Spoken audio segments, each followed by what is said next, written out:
उस बालाघाट मंडला डिडोरी के अंदर जिन भी कारणों से ये पनपा फैला था, हम उसको अंदर से उस तरह के तंत्र को भी मजबूत करें कि दोबारा ये सांप अपना फन नहीं फैला सके। मैं धन्यवाद प्रधानमंत्री को धन्यवाद देना चाहूंगा, माननीय गृह मंत्री जी को भी, जिन्होंने हमारे मोबाइल नेटवर्क के टावर और तमाम प्रकार के इलेक्ट्रॉनिक संसाधन अच्छे से अच्छे कैसे स्थापित कर सकते हैं उसकी मदद भी की, उसका भी बड़ा लाभ मिला हमको। पुलिस की बटालियन भारत सरकार की भी मिली और राज्यों के अंदर परस्पर कोई दल की सीमा नहीं। कई जगह आंध्र में हमारी सरकार है लेकिन तेलंगाना में नहीं है, तो कोई बात नहीं, कांग्रेस की सरकार हो किसी और दल की सरकार हो, लेकिन समान रूप से नक्सलाइटों के खिलाफ जो मूवमेंट बनाया उसका बड़ा लाभ मिला। दूसरी बात करना चाहूंगा नदी जोड़ो अभियान की। ये भी बहुत बड़ा अभियान था, असंभव जैसा था।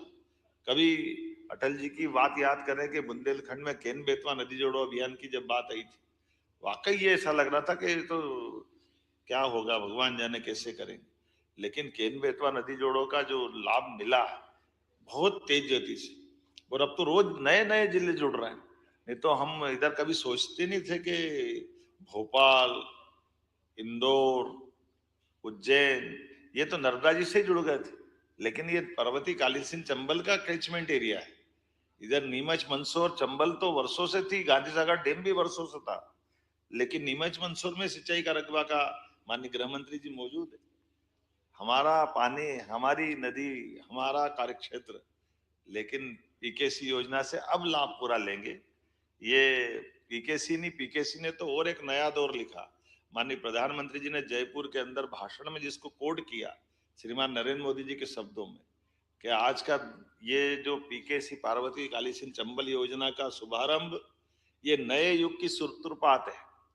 जब दो राज्यों के बीच सालों से झगड़े चलते हैं हाई कोर्ट सुप्रीम कोर्ट में, और कई बार तो हिंसक घटनाएं हुई दक्षिण के राज्यों में, लेकिन परस्पर सौहार्दता के बलबूते पर राजस्थान में भी पानी पहुंचेगा, मध्य प्रदेश भी पानी लेगा, और हमारे इस क्षेत्र के अंदर पीने के पानी की, सिंचाई की, उद्योगों की रचनाओं को पानी के माध्यम से डेवलपमेंट करने की पूरी फ्रीडम मिल रही है। तो ये नदी जोड़ो अभियान और एक सिलसिला चालू होता तो फिर कहाँ तक रुकता है। कितना अच्छा लगता है कि केवल राजस्थान नहीं, केवल उत्तर प्रदेश नहीं, महाराष्ट्र के साथ जोड़कर भी ताप्ती का पूरा ये एक नया प्रकार का वाटर रिचार्ज का पूरा प्रोजेक्ट बनाया, और 70,000 करोड़ ये सारे चीजों में भारत सरकार 10% केवल राज्यों के लिए लगाने की बात कर रही, 90% अदरवाइज अगर इतने बड़े प्रोजेक्ट हम कैसे खड़ा करेंगे। 1 लाख करोड़ की पीकेसी योजना तो 90,000 करोड़ भारत सरकार दे रही, 70,000 करोड़ की पार्वती कालीसिंध चंबल योजना, ऐसे 70,000 करोड़ की हमारी ताप्ती के साथ योजना बनी, जो हमारा बुरहानपुर, बुरहानपुर के बाद खंडवा, खरगोन के हिस्से से होते हुए इस पूरे नए वाटर रिचार्ज का पूरा एक नया प्रकार का बेसाल्ट हमारा पूरा काम आएगा। उसी के साथ मंदाकिनी चित्रकूट के अंदर केन बेतवा का फिर रिवाइज प्रोजेक्ट दिया, जिसके आधार पर हमारी चित्रकूट की धारा भी सरसब्ज होगी, चित्रकूट का धाम भी जगमगाए। ये पार्वती कालीसिंध चंबल योजना, और उसमें और नवाचार कैसे हुए, जल की रचनाओं पे भी जब ध्यान जाता तो आमतौर पर तीर्थ की रचना नदी माताओं के माध्यम से होती है। अकेले उज्जैन को देखें तो उज्जैन की क्षिप्रा नदी में दो चुनौतियां हमको थी। सिमस तो 80 में भी हुआ, बाणु में भी हुआ, 2004 और 2016 में, लेकिन 80, बाणु और 2004 तक जब सिमस्त हुआ तो छिपरा जी के जल में स्नान करने जो साधु संत सहित धार्मिक श्रद्धालु आए, उन्होंने गंभीर के पानी में स्नान किया। गंभीर छिपरा जी से लगभग 20 किलोमीटर दूर से पानी लेके लिफ्ट करके आए और उसमें स्नान कराया। स्नान तो हुआ, कुंभ भी हुआ, सिंहस्थ भी हुआ, लेकिन मन में भाव कचोटता रहा कि ये अपन किस जल से स्नान करा रहे हैं। साधु संतों को तो मालूम नहीं, लेकिन हमको तो मालूम। 2016 में हमने नर्मदा जी में स्नान कराया, तो ये बात सही है कि नर्मदा जी के टाइम क्षिप्रा लिंक की योजना में नर्मदा का मिलन हुआ, तो ये संदेश तो था। तो कई संतों ने मजाक में कहा भी कि अगर हमको यहाँ आके स्नान करना है उज्जैन में तो फिर तो ओंकारेश्वर में ही कर लेना चाहिए, क्योंकि ये तो कुंभ सिंहस्थ तो उज्जैन में हो रहा है, जल तो आप नर्मदा जी का दे रहे हो। तो ये बात सही थी। मैं इस बात के लिए धन्यवाद देना चाहूंगा हमारे इरिगेशन डिपार्टमेंट के लोगों को, जिन्होंने इस चुनौती को लिया और हमने इस सिमस्त में क्षिप्रा जी के जल से स्नान करने का प्रबंधन कर लिया। चुनौती तो कई थी, मैं ये पढ़ी हुई लिखी हुई भाषा नहीं बोल रहा हूँ, ऐसे ही मुंह से ही बोल रहा हूँ। आपको ध्यान में आएगा कि हमने कहा कि भाई क्षिप्रा जी कोई बर्फ का ग्लेशियर नहीं है कि ऊपर से पानी बह के आ जाएगा। हमारे सामने चुनौती क्षिप्रा जी बरसात के पानी में जो धारा बनती है उससे पूरे साल काम चलाना पड़ता है। तो फिर योजना बनी कि इस बरसात के पानी के समय पानी को लिफ्ट करके एक बड़ा तालाब बनाए। तो बड़ा तालाब हमारा उज्जैन के पास बनाया, उसकी क्षमता इतनी बड़ी कि वो पूरे साल फिर प्रवाह के माध्यम से क्षिप्रा जी में जल पहुंचाएगा। तो ये लगभग 800 करोड़ की योजना बनी, जिसके आधार पर अब क्षिप्रा जी के जल से क्षिप्रा जी में लोग स्नान कर पाएंगे पूरे साल।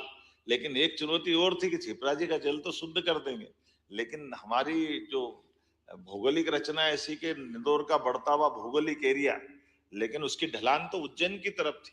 तो नर्मदा जी का पानी हो या क्षिप्रा जी का हो या गंभीर का हो, वो सब हमारा, जिसको हम खान भी कहते हैं कान भी कहते हैं, उस नदी के माध्यम से पूरा गंदा पानी इंदौर का सीवर का पानी उज्जैन आ जाता है। तो ऐसे में चुनौती ये थी कि वो पानी को शुद्ध कैसे रखे। तो इस बार ये भी एक अच्छा प्रयोग मिला कि जब हम बड़ी नदियों को राज्य के बाहर भी जोड़ने का अगर हम बड़ा एक रिकॉर्ड बना रहे हैं, जब यूपी के साथ केन बेतवा का बना रहे हैं, पार्वती काली सिंह चंबल के साथ राजस्थान का, या ताप्ती के साथ महाराष्ट्र का, तो एक राज्य के अंदर भी 2 नदी जोड़ो अभियान चलना चाहिए। तो एक राज्य के अंदर गंभीर और खान नदी को जोड़ने का प्रोजेक्ट बना, जिसके कारण से उज्जैन से लगभग 15 किलोमीटर दूर पानी को शिफ्ट करके डाउन स्ट्रीम में गंभीर के ऊपर गंभीर का डैम बनेगा, नीचे गंभीर का पानी सूखी नदी में जाएगा, तो वहां सिंचाई करके लोग उस पानी का किसान उपयोग करेंगे और ये गंदा पानी मिलने से क्षिप्रा जी का रुकेगा। ये प्रोजेक्ट भी इसी के माध्यम से, मौका पड़ेगा तो पत्रकार साथियों आपको ले चल के दिखाएंगे कि अंडर डक्ट बन करके 50 किलोमीटर नीचे बड़ा ट्रक अंदर से चला जाए, इतनी बड़ी टनल बनाना, उस टनल में नदी की धारा, ऊपर लोग खेती कर रहे हैं, किसानी कर रहे हैं, ऊपर खेती बाल नॉर्मल चल रही, लेकिन नदी की धारा नीचे जा रही। तो ये भी अपने राज्य के अंदर पहली बार ऐसा हुआ कि नदी से नदी जोड़ो अभियान में ये एकदम नीचे से ऊपर के बीच में, नीचे नदी का मूल स्रोत अलग, बीच में टनल अलग, ऊपर खेती चल रही, तो 3 मंजिल पे काम हो रहा है। ये अपना एक नया प्रयोग, लेकिन इस पे भी हमारी सरकार ने काम किया है। ऐसे एक नहीं कई प्रयोग हमने और किए।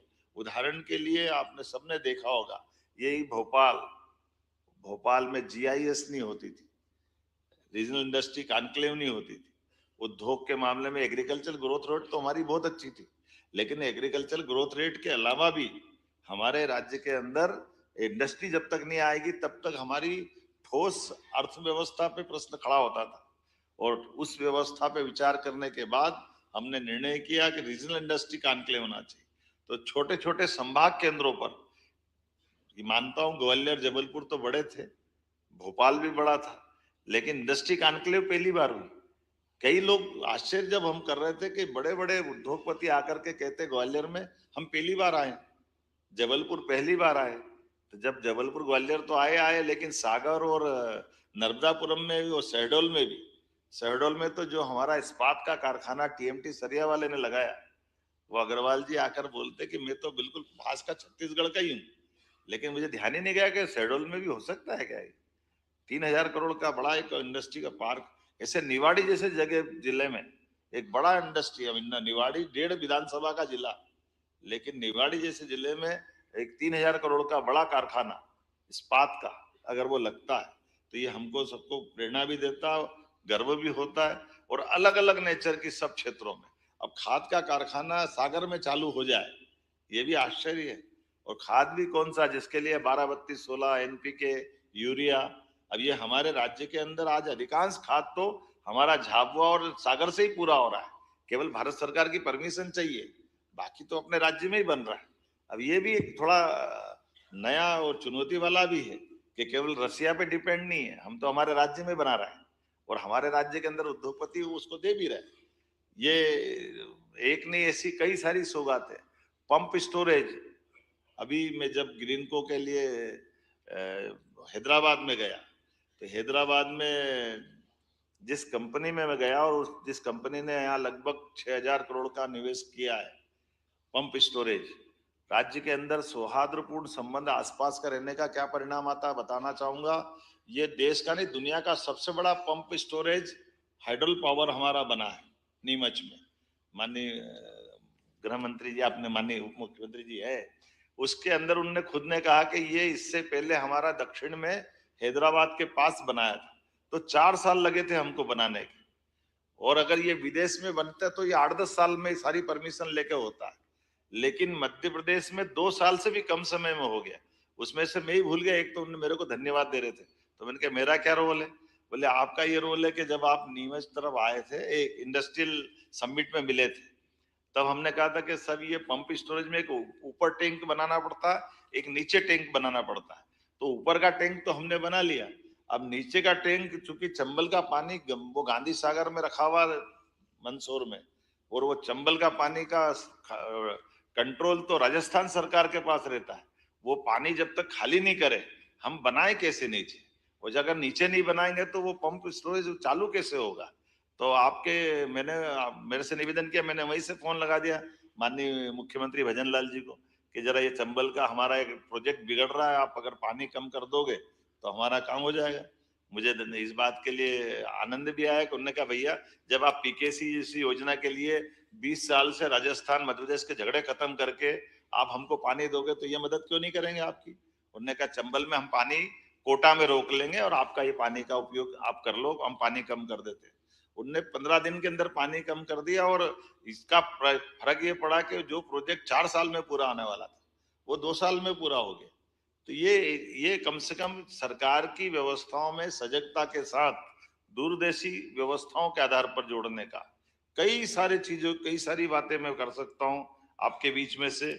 ऐसी बहुत सारी बातें हैं, जैसे पीएम मित्र पार्क, ये 7 पार्क हमारे भारत सरकार के माध्यम से सालों पहले मिले थे, जिसके आधार पर कपास तो हमारे यहाँ होता है, लेकिन कोयम्बटूर जब गया तो उन्होंने कहा कपास, बोले आपके यहाँ से आता मध्य प्रदेश से। अब हमारा कॉटन धागा भी वो बनाए, कपड़ा भी वो बनाए, कपड़े को रेडीमेड गारमेंट्स बना करके वो दुनिया भर में निर्यात करे, माल तो हमारा। तो हमने कहा ये हमारा कॉटन, हमारे यहाँ क्यों धागा नहीं बन रहा? तो उन्होंने बताया आपके यहाँ पहले चलती थी बहुत सारी इंडस्ट्रियां, मिल इंडस्ट्रियां, इंदौर, उज्जैन, रतलाम, ग्वालियर, धीरे धीरे टेक्नोलॉजी पुरानी हो गई तो बनना ही बंद हो गई। हमने कहा नहीं, ये तो हम वापस से भी कराएंगे। तो पीएम मित्र पार्क, माननीय प्रधानमंत्री जी को धन्यवाद कि अपने जन्म दिवस के अवसर पर 7 पीएम मित्र पार्क में सबसे पहले हमारा पीएम मित्र पार्क का उनने न केवल भूमि पूजन किया, बल्कि उसी दिन हमने भूमि आवंटन भी कर दिया।